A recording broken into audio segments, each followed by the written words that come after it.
Parents of a boy who shot dead 9 children and a security guard at a Serbian elementary school have been given jail terms in a retrial in Belgrade. The boy was 13 when he shot dead 7 girls. A boy and a school guard at Vladislav Ribnikar school in Belgrade in 2023. Another girl died later in hospital.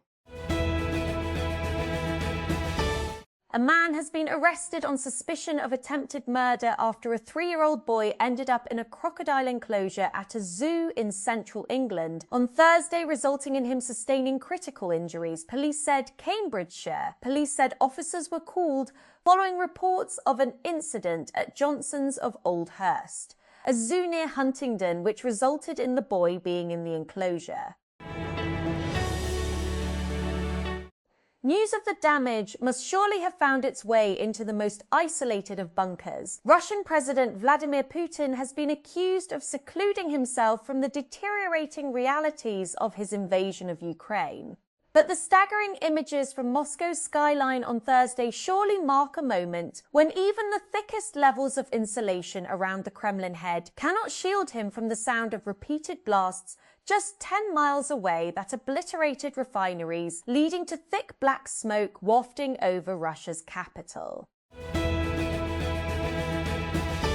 Israeli Foreign Minister Gideon Saar says he is suspending contact with the European Union's foreign policy chief, Kaja Kallas, after reports that she compared Israel's treatment of Palestinians to South Africa's former apartheid system. The diplomatic row erupted after European news outlet Euractiv reported last week that Kallas made the remarks during high-level talks with Mexican officials in May.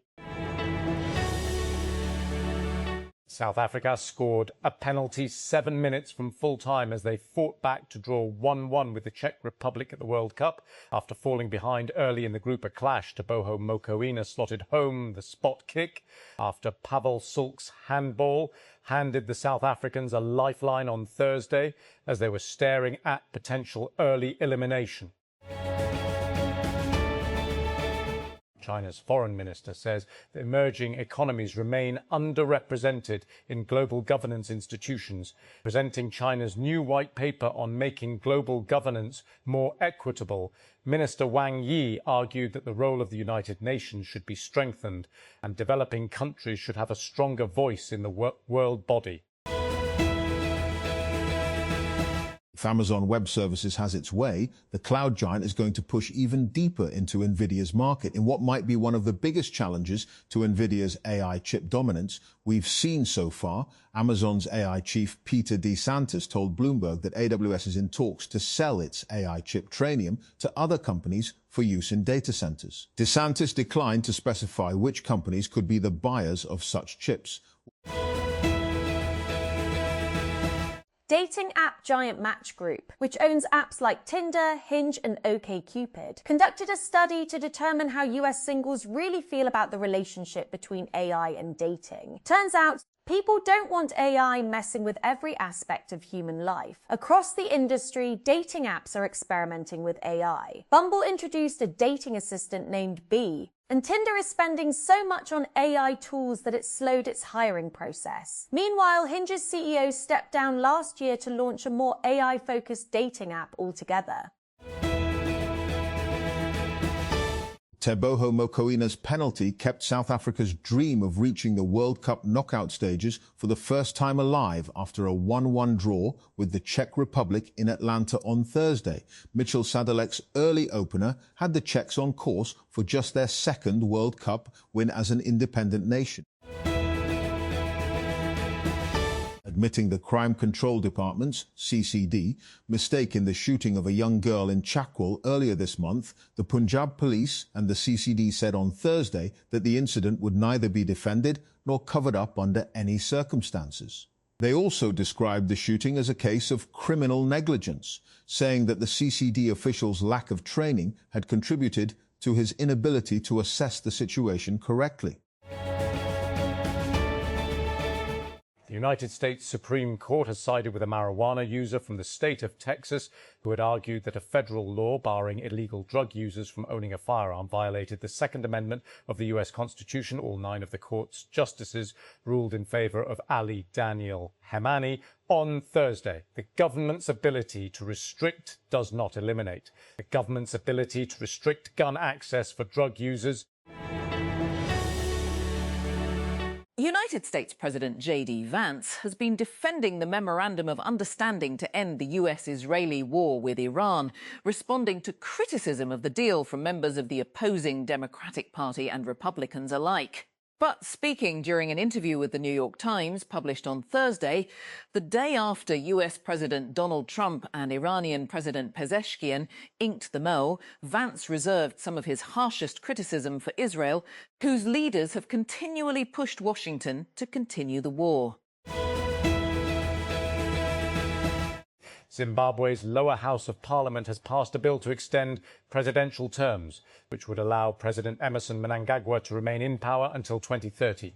Some 216 lawmakers in the National Assembly voted in favour of the draft legislation on Thursday, passing the 187 mark needed for a two-thirds majority. A data breach at a Texas state government department allowed hackers to take the driver's license information and passport numbers of more than 3 million people. According to the state's attorney general, the incident is one of the largest data breaches to affect the state this year. When Tony Fadell entered New York City's 28th Street subway station, he did not expect to come face-to-face with an advertisement for a product he designed over 20 years ago. But there it was, a 5-by-4-foot poster promoting the iPod Shuffle, luring passers-by with the promise of zero screen time. The first thing was, I thought, wait a second, did somebody not change the ad? Fadell, known as the father of the iPod, told TechCrunch. For somebody like me who knows that thing intimately, it's like seeing your kid's picture. The Federal Energy Regulatory Commission, FERC, told grid operators on Thursday to fast-track interconnection requests from data centres and other large electricity users. Under the orders, 6 major grid operators have to show that data centres are able to connect to will be responsible system in a timely and orderly manner. The data centres approved the orders unanimously. Commissioners approved the orders unanimously. Doom scrolling on social media is a very common problem and can feel like an endless loop of constantly losing track of time. Instead of tackling this issue with strict limits, a new mindful screen time app called Mevo Scrolling is trying to shake things up. Launched last month, Mevo doesn't look super different from other screen time apps. It tracks screen time, usage patterns, and provides insights into daily habits. However, Mevo believes what sets its app apart is its no-shaming approach. The idea that users should be more intentional about their time online has also been fueling the slow tech movement as of late, which is focused on rethinking our relationship with technology. Rivian has been sued over allegations that the EV maker made false claims about the autonomous driving capabilities of its R1T truck and R1S SUV models. The class action complaint, which was filed Wednesday in the US District Court, focuses on the first generation models of the R1T and R1S and claims that Rivian represented that these flagship vehicles would be capable of free, hands-free, eyes-off driving.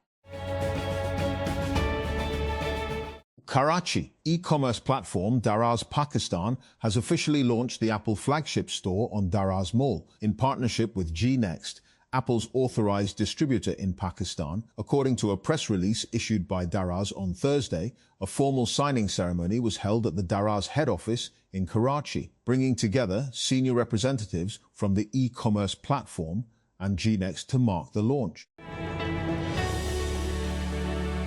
US Defense Secretary Pete Hegseth has severely criticised some of America's NATO allies while announcing a 6-month review of the presence of US forces in Europe. It's a review that some countries will fail and others will pass with flying colours, he said at a meeting of NATO defence ministers in Brussels, singling out allies that he suggested had been free-riding. An attack by armed men on an airport in Niger's capital has killed 11 soldiers and 2 civilians, according to the country's defence ministry. 5 months after a major assault, 22 armed attackers were also killed in the assault, and about 20 suspects were apprehended, the ministry added in a press statement read out on national television on Thursday. Al Jazeera's Zaina Kodder brings you the latest from southern Lebanon as people begin returning home under a fragile US-Iran ceasefire. Representatives from the United States and Iran are expected to meet in Switzerland on Friday to mark a deal ending the US-Israeli war on Iran and to start the next stage of negotiations. The 14-point Memorandum of Understanding setting out a framework for talks during a 60-day negotiation period was signed by the US and Iran on Wednesday. At least 3 Palestinians have been killed and several others wounded after an Israeli drone struck a vehicle near Abu Qadra Mosque in the Raimel neighbourhood of western Gaza City. According to medical sources, Al Jazeera's Hind Qadri, reporting from Gaza City, said the attack on Thursday was the first explosion in the area after a few calm and quiet days. Karamo Brown, famous for his pep talks on Netflix's Queer Eye, has jumped into the wellness and AI space with his new app, K. After spending a year and a half focusing on his own journey from fitness and nutrition to meditation, sobriety, relationships, and personal growth, Brown wants to help others do the same. Key offers a slew of features designed to support users, including personalized fitness plans that cater to users' existing workout equipment and schedules, as well as nutrition guidance by suggesting meal plans based on the food users have at home. Users have the flexibility to request adjustments to their fitness and meal plans through an AI chatbot, making it easy to customize their experience. Plus, each workout is paired with guided instructional videos to ensure correct form. Ukraine on Thursday launched its largest drone attack on Moscow in years, sparking fires, hitting a major oil refinery and forcing evacuations at the country's largest airport. Russia vowed to retaliate for the attack as AFP reporters saw dramatic scenes of black smoke billowing over the capital's southern skyline and drops of black rain mixed with soot falling from the sky. Islamabad. The Islamabad High Court, IHC, has referred to the Chief Justice a petition filed by Khyber Pakhtunkhwa Chief Minister Sohail Afridi and Finance Advisor Muzammil Aslam, seeking permission to meet incarcerated PTI founder Imran Khan for consultations on the upcoming provincial budget. It emerged on Thursday. Justice Kadim Hussain Sumro passed the order after being informed that several identical petitions relating to jail meetings with the PTI founder were already pending before a larger bench of the IHC. For Iran, the deal with the US offers something just as important as a ceasefire, a way to claim that it has not just survived the war without surrendering, but has emerged from it stronger. From the start, Tehran's core objective was not necessarily to defeat the US and Israel in conventional republic intact. It was to come out of still functioning with the Islamic Republic and its negotiating position not completely broken. The Memorandum of Understanding signed by President Donald Trump and President Masoud Pezeshkian of Iran lays out the political, military and economic consequences of the ill-judged decision to attack Iran on the 28th of February. The human cost is already clear. Thousands have been killed, many of them civilians, in Iran and Lebanon. Ivory Coast forward Eli Wahi will not travel to Canada for this weekend's World Cup clash with Germany in Toronto because his authorisation to visit the country has not been obtained, the Ivorian Football Federation, FIF, said on Thursday. The announcement came the day after Wahi was linked to an investigation into suspected sports corruption, with French authorities saying unusual betting patterns were detected around a yellow card Wahi received in a League One match while playing for his club side Nice last month.